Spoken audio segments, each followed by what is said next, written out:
4MS-Sequence 1, Part 3. Listen to Mohamed and his friends. They are describing their itinerary trip around Algiers.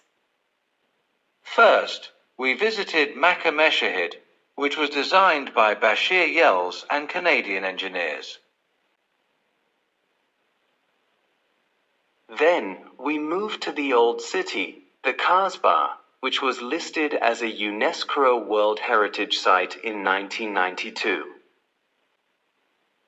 After that, we drove to the Great Mosque of Algiers, with a stopover in a small cafe to rest and enjoy some coffee. Finally, we went to the seaside to relax and take pictures. It was a wonderful day around Algiers.